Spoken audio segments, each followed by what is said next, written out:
Good morning and welcome to the MAC weather page for this Friday, June 3rd. And we had a nice sleeping night last night with temperatures in the upper 40s to the low 50s.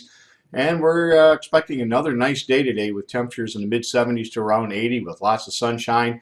And certainly we're going to have some thunderstorms that will move in over the weekend. Right now it looks like most areas will pick up between about 4/10 to as much as 7/10. Obviously, if you get under thunderstorm or two, you may pick up a little bit more in your area. But certainly, I think all areas have a pretty decent chance of at least getting some appreciable rain here over the weekend. If you take a look at the webcam shot this morning, you can see crystal clear skies across the Breckenridge area. And if we look at Marlette, same there. Nice start to the day. Plenty of sunshine again in all areas. Very little in the way of cloud cover.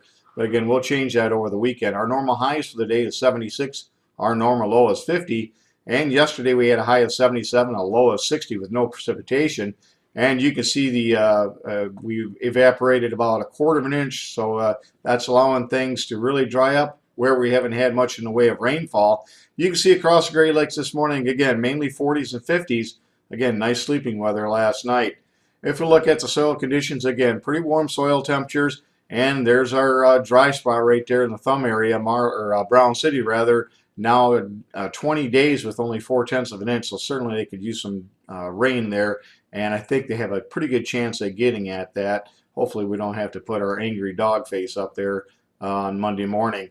If we look at the growing degree days, really begin to accumulate them at a pretty good pace right now, and you can see on a graphical format how we've really shot up over the last 10 days, and that courtesy of, in most areas, 8 days in a row with 80-degree temperatures, or about 10 degrees or more above normal. So a pretty nice shot of growing degree days here. And we're going to continue to be overall not in bad shape. We're going to cool down over the weekend, early next week, and then we'll warm up again as we head towards next weekend.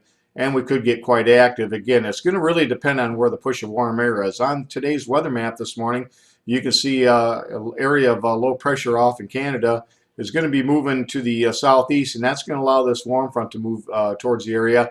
And we could see some active thunderstorms across the region. You can see some severe storms expected today across Iowa into parts of southern Minnesota.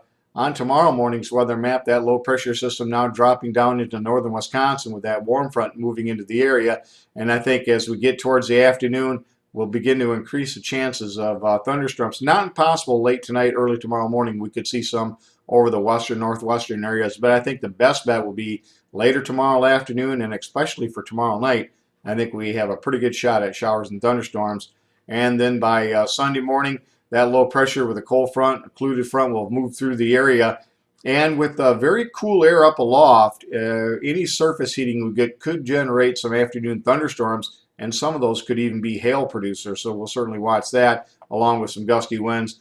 But right now, the best bet is we stay sub-severe, but we'll have to watch, I think, over the next 48 hours. It's certainly possible that either Saturday late afternoon or more likely Saturday evening, if we're going to see any stronger severe storms, that looks like the best chance. And again, maybe some isolated strong storms on Sunday, thanks to that cold pocket of air up aloft.